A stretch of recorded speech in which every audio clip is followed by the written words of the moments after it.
Saludos, soy Ricardo Samaniego, el juez del Condado del Paso. Quiero expresar mi gratitud por la invitación de unir a todos ustedes a la gira anual de las conferencias del patrimonio hispano. Este evento es muy importante para nuestra cultura y nuestra historia, y es un honor para ser considerado entre sus invitados. Deseo poder estar allí para acompañarlos este año, pero estoy feliz de tener a Alfonso Borrego, un gran amigo y presidente de la Sociedad de Patrimonio Cultural del Camino Real de Tierra Adentro, y a todos nuestros embajadores, allí promoviendo y preservando el significado cultural de las comunidades a lo largo de la ruta histórica. Espero que disfruten de este cortometraje que muestra muchos de los tesoros que se encuentran cuando visiten el majestuoso Sendero de las Misiones. Quiero agradecerles por esta maravillosa oportunidad y los invito a visitarnos aquí en el Condado del Paso, Texas, en los Estados Unidos.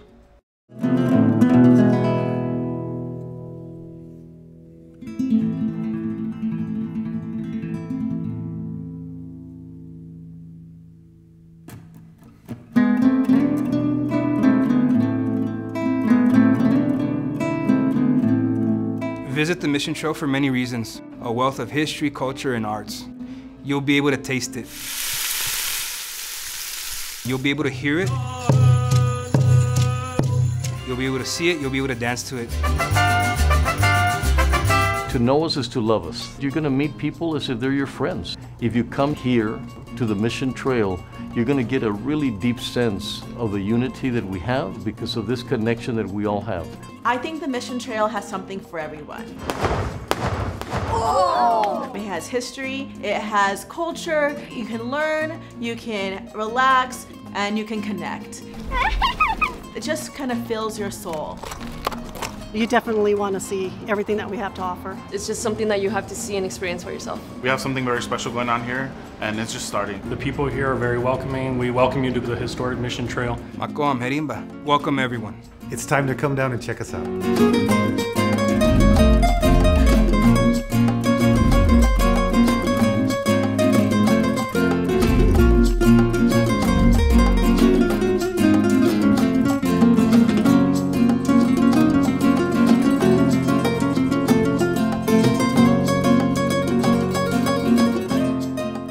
Welcome to the best small historic town in America.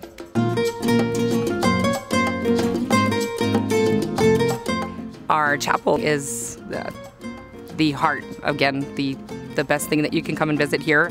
So Saturday morning you would see a bride or a quinceañera coming out of our beautiful chapel with mariachis. Folklorico dancers, beautiful dresses, different colors. Everyone loves to take pictures in our placita.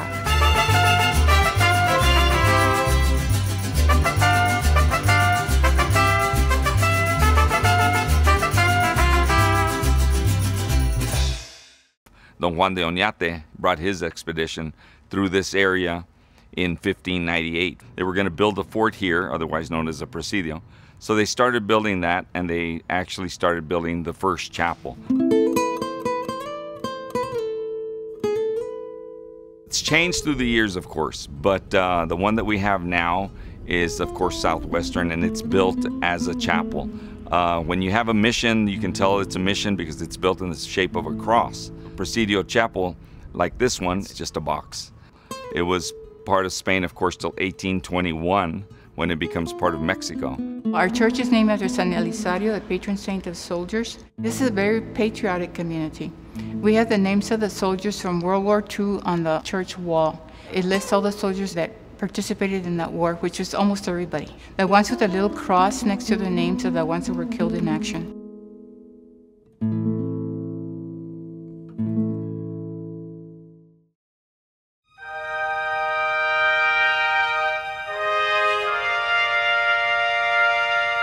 This is an amazing place for all of us because this is where I got excited about making the Veterans Capital of the United States when I saw the number of individuals from one small community that have participated in different wars. It really caught my heart because you're seeing these extremely young men and women. They wanted to defend their country that came out of a small rural area.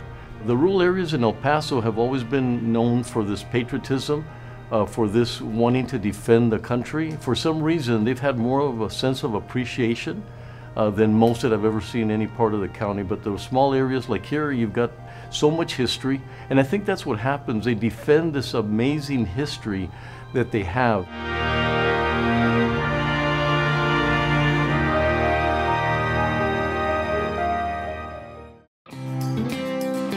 The museum itself has guided tours by staff and self-guided tours for tourists themselves. The second gallery, you guys have the meat of San Elizario history from the conquistadores here in San Elizario all the way up into the first seat of El Paso County. The cool things that we have on display here at the museum is my gun case, and I have 4 replica guns. 3 are props and 1 is an actual disassembled Colt. And we have a hat of a sheriff. We're all educated in the history of San Elizario, and if you guys would like a tour here at the museum, we'd be more than happy to provide one for you. So you'll see a lot of history here. You'll see the old jail that Billy the Kid broke into to get his friend out.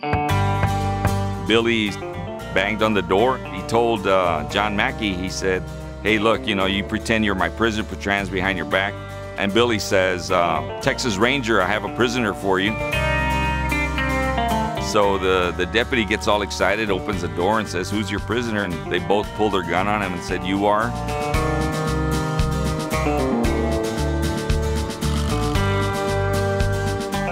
And they throw him in the cell and take Melquiades out before they'd hang him. And busted Melquiades out of the jail. But it was pretty easy. The deputy was thrown in the jail and nobody knew he was there till morning when he was yelling and screaming to get him out of the jail. I want my friend back. Here, you can have him. What do you want? We have reenactments on the 3rd Sunday of the month in front of the jail, the county jail, where they reenact the Billy the Kid. Oh! We have a lot of different kind of food. We have music. All this great stuff. We have Shooter's Barbecue. We have pistoleros. We have quite a few restaurants. We have Licon Dairy. It's a family-oriented place. Some people haven't grown up around animals. We try to encourage people to get used to seeing an actual cow. Some kids grow up in the city, so they've never seen what a cow looks like. We're known for our cheese, so we've been making cheese for over 70 years. That's been in the family. We also have a restaurant. It's a bar and grill, too. Our customers would come and purchase cheese. They would like to look at the animals. So that's where we started with the ostriches. The ostriches are about 25 years old. And then it slowly grew into the goats, and we've had zebras, kangaroos, camels, just to give back to the community so they can see what a petting zoo is. And it is free. They can come here and enjoy the animals.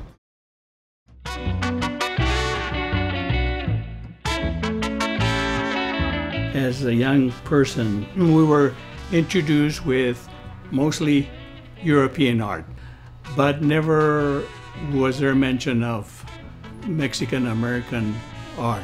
This is Chicano art. I painted what I wanted to do. And a Chicano is born here in the United States and with a Mexican background. I started to paint them so that I could try to record in their eyes what they went through in the barrio. And I used to take them to the museum, and they would see themselves in the walls of the museum, and their pride, their self-esteem really rose up. You could see it in their eyes. And that was my success of my paintings. I call my art Chicano art because of the combination of Mexican and American experiences. I use a lot of the indigenous style of work, pictographs from the Mayans and the Aztecas, to incorporate it with my experience here in the United States. When I was in high school, there was a Chicano movement going on. So there was a realization of indigenous awareness. Before that, we didn't know too much about our indigenous ancestors. What I did is that I encompassed the Mexican muralists, the Salvador Dali, and my own style to create my artwork.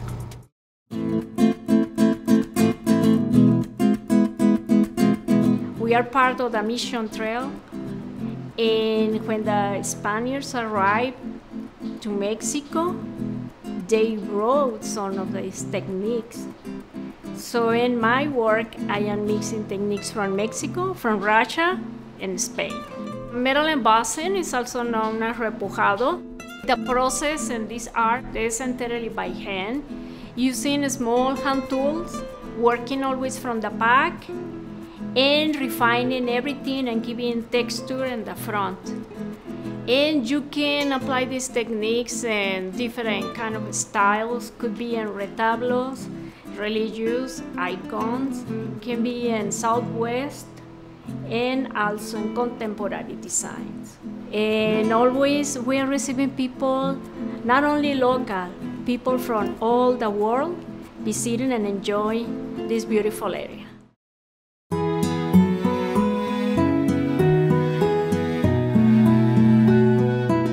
When I first started painting as a professional, I had two goals in mind: to project God's beauty of the world through my landscapes. Second was to bring the fine arts to all the people. I follow the school of Impressionism. We understand that it's the most beautiful art that has been produced since the Renaissance. As an artist, you paint where you're at. Of course, I'm not going to show the beautiful garden scenes from Europe or the East Coast, but being out here in West Texas, of course, I'm going to show Southwest, done in the Impressionist style. And I think it's beautiful because Impressionism it's to be admired from a distance. I started in New York. I've been everywhere. It's from Soho to Scottsdale. And I took my wife's advice that this would be the perfect place. Having grown up where I did, I was intimidated to go into an art gallery as much as I wanted to so bad. So I want to bring my art to the people. Welcome to Socorro, Texas, where old meets new.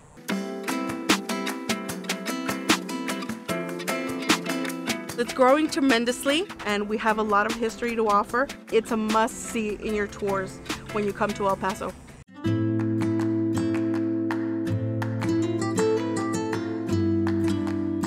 The city of Socorro has a beautiful history. It's multifaceted and multi-layered.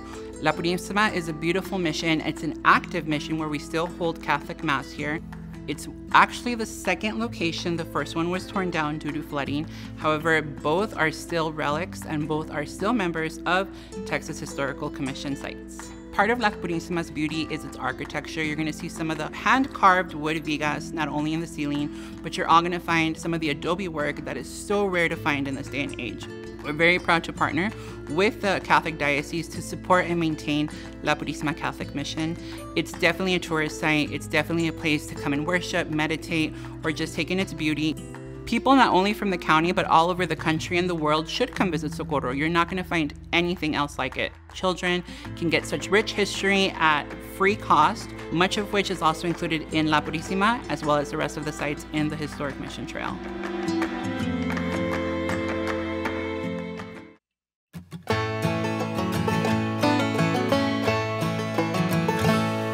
Farm, it was a ranch, it was a dairy, then we brought it back to life.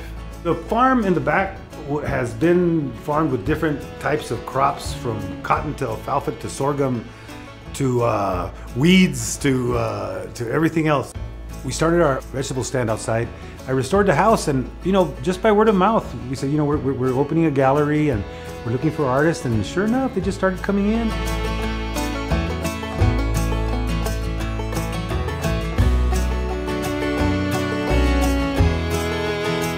Follow organic practices. You can eat my tomatoes or squash or spinach right off the vine. It's hard to go find a good, healthy vegetable. I'm not going to mention any large store chains, but you don't know where it's coming from. And here, you can't get it any fresher. We supply charlatan, casapiru, They came down and checked out our facility and what we grow, and now they actually ask us to grow special vegetables for them, and we're doing very well. It's a good combination.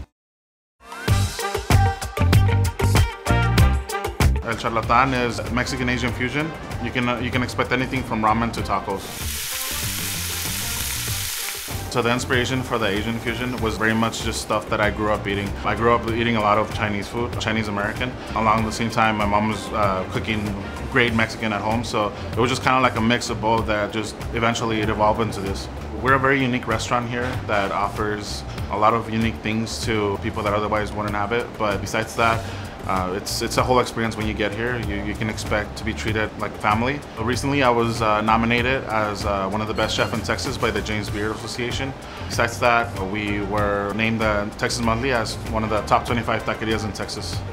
We chose the Mission Trail because it's a very historical site. It's a site where I grew up in, and I just wanted to be a big part of it.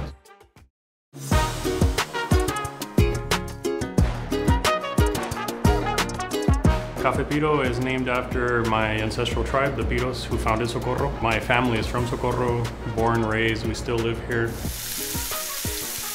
The food that we have on the menu is not so traditional, but traditional in a sense that you get a feel for carne asada when you have our mushrooms, but we wanted to make it healthier, and we wanted to incorporate that into dishes that you would normally see with animal proteins, but we can substitute that with something more healthy. We do serve tapas. The main purpose of that was for us to be able to share food. That way it gets people talking and everyone's sharing a meal together. Everything is as fresh as possible. We get our ingredients the week of and we put plates out. The drinks are paying homage to all the colors of our tables. So we have a sweet pea on the menu, and that consists of a butterfly pea tea. It's a lavender syrup and some oat milk. The atmosphere at Café Piro is very chill, very relaxed. We want people to come in and feel safe, secure, and also feel at home. We have a beautiful culture, and the people here are very welcoming. We welcome you to Café Piro and to the historic Mission Trail.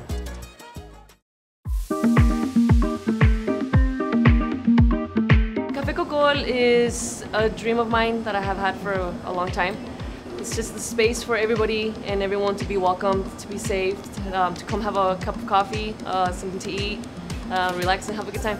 I've been a barista for a long time now, and I like to experiment as well as with my food. I think something's gonna taste good, so I kind of just combine it. The one that I think will probably be the best one will probably be the mazapan latte. It's a traditional Mexican candy, and we just put it in a drink and a coffee, and everyone loves it. And our food is just my creations. We have sandwiches, we have soup, salads, and we try to please everyone, and you know, people like it. There's a little bit of everything for everyone. The Mission Trail is growing every day. It's just something that you have to see and experience for yourself.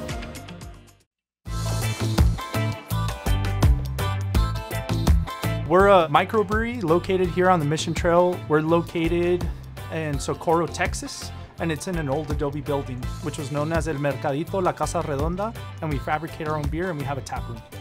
Our most sold beer is our pomegranate beer that's made with local honey from Soa's Honey Farm from Fabens, Texas, and pomegranate juice. And we also have our pecan beer made with local pecans from JC Pecan Farms from Clint. I do have some ties in my early childhood to Socorro, so that was a plus. And also just the fact that it was a building that looked like adobe on the Mission Trail. It was historic, so I wanted a business that had to do with the local history and with beer. So come on down, there's a rich history, a rich culture here. It has to do a lot with the architecture, it has to do a lot with the people. We're making products from scratch, very high quality products, and located in the historic district of Socorro. Come and enjoy some very well-made handcrafted beer in an old historic building.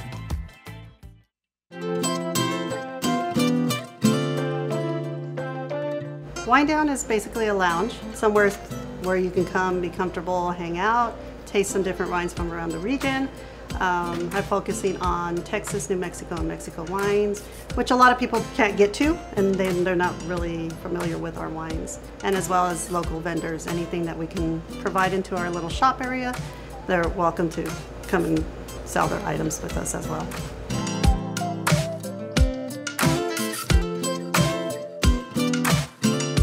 It's a little hidden gem. This building itself dates back to 1873. And then we have different rooms around the building. There's a total of about 12 rooms. And we also have a hat room where you can have a little bit of a dinner if you'd like, a private area. It's a wonderful place to come and visit, something new. Historical buildings are beautiful. A lot of people don't realize we have these here, and it's a lot of history. Welcome to Isleta del Sur Pueblo. Come experience over 340 years of tradition and culture.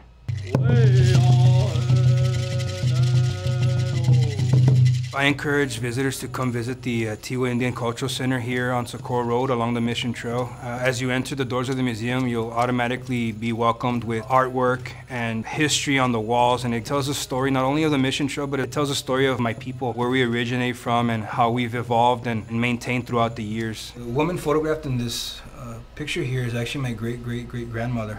If I was to define my tribe, I'd use the word resilience. Because we've been able to maintain over the course of 340 years.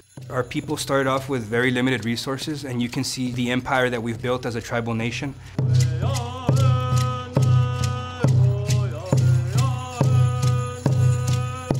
The dance group provides a snapshot of our culture through both song and dance. My people used to hunt in the Texas Panhandle. They used to hunt the great buffalo there. And in this dance, we try to imitate the buffalo during such hunting expeditions.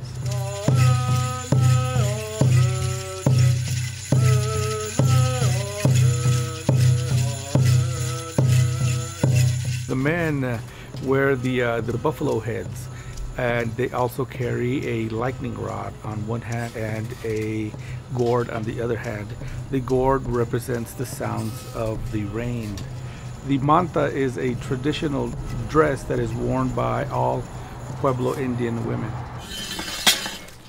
On the weekends, you can experience the traditional bread baking that takes place in the traditional beehive ovens. I rake the ashes out and place the bread that are in the cake pan dishes and put them in, seal it with wet burlap sack, and wait for 30 minutes. And bread is baked. Come down here, and if you want to experience authenticity, the pottery, the jewelry that's still handmade.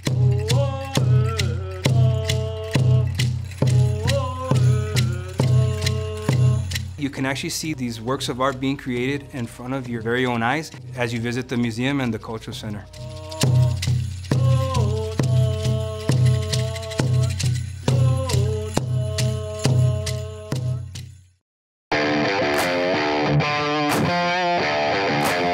Come down and visit the free entertainment. We have concerts.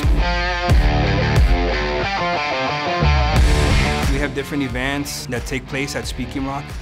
Both indoor and outdoor. We have the largest bar, we have the most TV monitors, we have the largest screen in the entire county for miles around. Come experience that firsthand.